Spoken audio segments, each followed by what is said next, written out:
¿Cómo están? Muy buen sábado para todos. Bienvenidos a Identidad Privada, el programa del docente, el programa de la familia. Muchas gracias por dejarnos entrar un ratito allí en su casa, poder compartir unos minutos de charla y de debate. Y hoy para hablar de educación, porque vamos a hablar de la educación en contexto de encierro. Y le pregunto a usted, para ir abriendo ya el debate en casa, ¿qué piensa acerca de la necesidad de capacitar, de educar a aquellas personas que están encerradas, que están cumpliendo una condena, que se encuentran en contexto de encierro?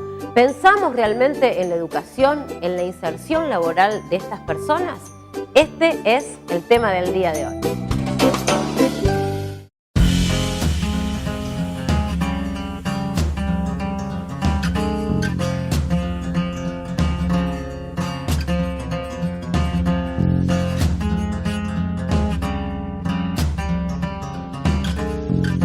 Y lo decíamos, vamos a hablar de la educación en contexto de encierro y es por ello que estamos en una reunión de profesores universitarios, podríamos decir. Muchas gracias, Pablo Nata, secretario de Extensión de la Facultad de Comunicación, aquí de nuestra Universidad Nacional de Córdoba, y Ángel Turbi Pinazo, también profesor universitario de la Universidad Católica de Valencia, también doctor en Psicología. Muchas gracias por estar y los dos muy vinculados a la educación en contexto de encierro. Pienso un poco en el sentido común y en las cosas que muchas veces escuchamos por ahí en la calle, de no me interesa que se eduque la gente que está en la cárcel, yo no quiero mantener vagos, no quiero que el presupuesto vaya a ese destino. La gente que está privada de la libertad, ¿también tiene que estar privada de su enriquecimiento personal?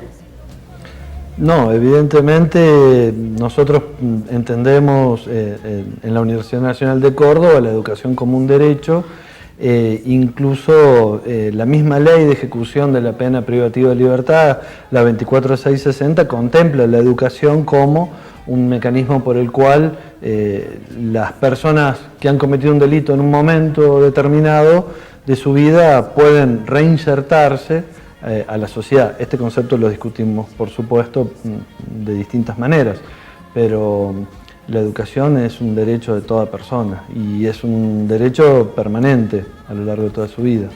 Yo creo que la gente o la sociedad tiene un mal entendimiento de lo que es la prisión en el contexto de encierro. Parece que es un castigo, cuando yo creo que tenemos que entenderlo como que una persona en un momento dado de su vida, por su vulnerabilidad, ha cometido un delito por las circunstancias que conllevan su momento vital y que sí tiene que entrar en la prisión porque hay que perseguir el delito, pero es un momento de reinserción y yo creo que la reinserción sin la educación no tendría ningún sentido. ¿Cómo se trabaja? ¿Cómo es la experiencia en primera persona? Bueno, uno se ha ido encontrando desde hace 15 o 16 años en casi todos los penales de la provincia de Córdoba con el espacio educativo como un espacio de libertad dentro de una institución que pone el acento más en el castigo, más en la seguridad que en el trabajo, la salud y la educación.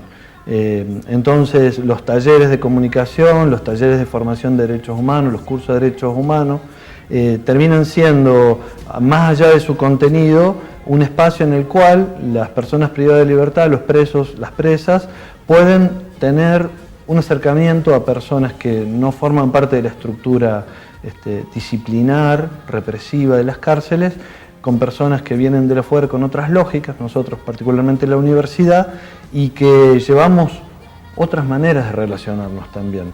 Entonces muchas veces se convierten en un espacio de libertad dentro del encierro. ¿Cómo se recepta esto, Pablo? Digo, la primera impresión cuando una persona que está privada de su libertad va a acceder. ¿Cómo fue tu experiencia personal? Nosotros trabajamos los talleres de comunicación, como les decía, en distintos penales, con hombres condenados, con mujeres condenadas, con hombres y mujeres procesados, y esto es como una constante que va apareciendo, la cuestión de tener una expectativa positiva, tener una expectativa de que algo diferente puede haber, y también tener una voz con la cual poder interactuar en términos de contar lo que me pasa, ¿sí? Quizá los servicios que en las cárceles se presta como poblaciones vulnerables, como señalaba el profesor, los servicios de salud, los servicios de atención psicológica, tanto en el afuera como en el adentro, tienen características de vulneración, de escasez, de dificultad en su acceso. Entonces, estos espacios permiten construir otra forma de encontrarse, quizá un encuentro, en donde la verticalidad, el disciplinamiento, la obediencia y el castigo psicológico y a veces físico se corre. Hay otro espacio que se produce. Entonces muchas veces el encuentro es de ir a reproducir, el pedir cosas, a canalizar necesidades, sensaciones, lo que me pasa, y luego uno tiene que convertir eso en un proceso educativo. En ese sentido, en una construcción del conocimiento, una construcción de productos de comunicación en nuestro caso, y también una construcción de otras maneras de encuentro, entre ellos mismos. Me imagino que debe haber mucha diferencia, esto me lo dirán ustedes, en lo que respecta a la cárcel, a la prisión en España y en Argentina. Sí, hay diferencias y similitudes, lógicamente. Es decir, yo creo que una similitud o un parecido que tenemos, que la gente que está en contextos de encierro tiene una baja formación. Yo creo que coincide el perfil de la persona aquí reclusa con el perfil de España también. Sí que es cierto que quizás el código penal varía, y luego podemos comentar algo en el tema de adicciones, que sí que hay una variedad, pero sí que también hay otra similitud, que yo creo que desde ahí es donde tenemos que empezar a trabajar en conjunto o copiar cosas que se hace aquí en Argentina y cosas que tenemos en España, que es el tiempo. Es decir, lo que tienen muchísimo las personas que están dentro es tiempo. Y como decía también el profesor, hay que empezar con un proceso educativo. Yo creo que primero hay que ocupar el tiempo de la persona que está dentro, por ese proceso de reclusión, de encierro en que se encuentra, y a partir de ahí incorporar en sus necesidades o a medida de sus necesidades procesos educativos. Desde la formación básica de alfabetización, incluso en algunos casos que en España todavía tenemos problemas de analfabetización, creo que hay que enseñar a leer y escribir. Educación reglada básica, primaria, secundaria, y luego otros procesos educativos de educación no formal o no reglada, como pueden ser otro tipo de talleres, hasta llegar a lo terapéutico. Yo creo que eso es lo importante, es un proceso. Y en este proceso de formación, ¿se tiene en cuenta con el saber que trae ya la persona, digo, o se los educa a todos iguales? Digo, porque por ahí tiene formación en algo, ¿se aprovecha esto o no se puede? Bueno, quizás la realidad española es que si alguno tiene una formación puede continuar su formación. Por ejemplo, si está en la Universidad Nacional a Distancia, que el recluso puede estudiar una carrera universitaria en caso de que tenga la formación básica. Claro. Y luego incluso también en destinos, algunos trabajos que pueden realizar dentro de la prisión, o incluso algunos reclusos dan talleres a otros reclusos, es decir, a otros compañeros de encierro.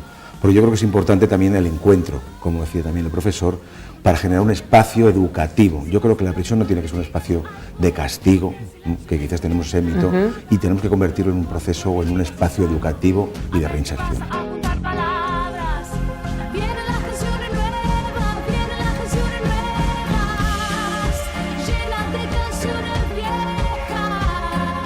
Les quiero preguntar por los mitos que se asocian generalmente a la prisión, porque uno piensa desde el momento que una persona va a ser condenada, que tiene que estar todo el tiempo salvando su vida con temor de no ser abusada, de no ser castigada. ¿Cuáles son los mitos más frecuentes que asociamos a la prisión? Bueno, desde mi parte, digamos, académica o experto en adicciones, yo creo que el mito es que dentro la gente se droga mucho, ¿no? Dentro de la prisión, que hay muchísima droga. Yo creo que eso es un mito y está comprobadísimo desde las evidencias. Es decir, hay mucha más droga en la calle que dentro, pero es un mito, yo creo que falso, creo no, es decir, no, afirmo que es falso. Con el tema de la violencia, sí que hay agresiones, sí que hay violencia, hay conflictos entre los compañeros en esa situación de encierro y con patología mental que a veces tenemos que trabajar, pero tampoco es tanto como yo creo que piensa la gente de fuera. Sí, los mitos también tienen que ver con que, me parece, la cuestión de lo que pasa ahí adentro, la cuestión de las diferentes formas de la violencia. Más que mitos, me preocupa la exigencia social de alguna parte de la sociedad, sobre todo la que tiene acceso a medios hegemónicos, de pedir más mano dura, más castigo, más venganza dentro de la cárcel. Y la verdad que en las cárceles no solamente hay hombres y mujeres condenados, hay muchas personas inocentes. En Argentina más del 60% de las personas presas son inocentes, porque ni siquiera han recibido condena en primera instancia. Quizás el mito principal que más nos preocupa es que la cárcel resuelve algo.